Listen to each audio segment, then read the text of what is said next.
Dobbiamo comunque prepararci anche al peggio se dovesse arrivare, come abbiamo sempre fatto in questi mesi. Ci stiamo attivando per l'apertura dei Covid Hospital.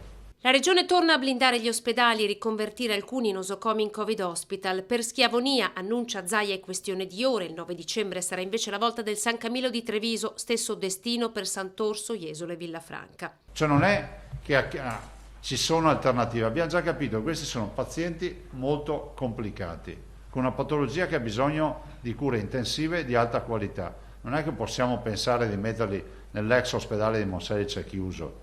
Alternative, dice Zaia, non ce ne sono, lo dicono i dati. In Veneto i positivi salgono a più di 40.000, la pressione ospedaliera di conseguenza cresce, più 72, i pazienti in area non critica, più 10, quelli in terapia intensiva. Il Veneto resta bianco, ma secondo i calcoli del governatore Zaia, se i numeri rimarranno questi, passerà in giallo dal 20 nella settimana di Natale. Su questi numeri la popolazione non vaccinata pesa 6 volte tanto quella vaccinata. 6 volte maggiore è l'impatto dei non vaccinati nei ricoveri. Riaprono i Covid Hospital, dunque contemporaneamente è annunciata anche la contrazione di alcuni servizi come la chirurgia del weekend. Padova in fase 3 con Treviso a stretto giro, con incidenza di 400 positivi su 100.000 abitanti, Asolo 600 positivi su 100.000 abitanti. Significa che il primo servizio a saltare sarà quello del pronto soccorso. Il pronto soccorso ma diventa un punto di primo intervento e le emergenze vengono dirottate in altri ospedali, in azienda ospedaliera o in altri ospedali. Appena scatta, questa è la cosa principale. Guardate che per noi sono scelte dolorose queste.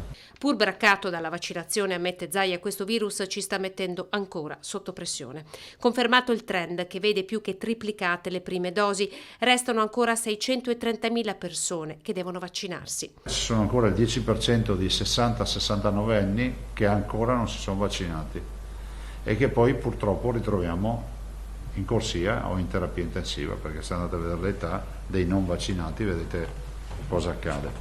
Sui disagi del debutto del Green Pass necessario sui mezzi pubblici, Zaia parla di cortocircuito.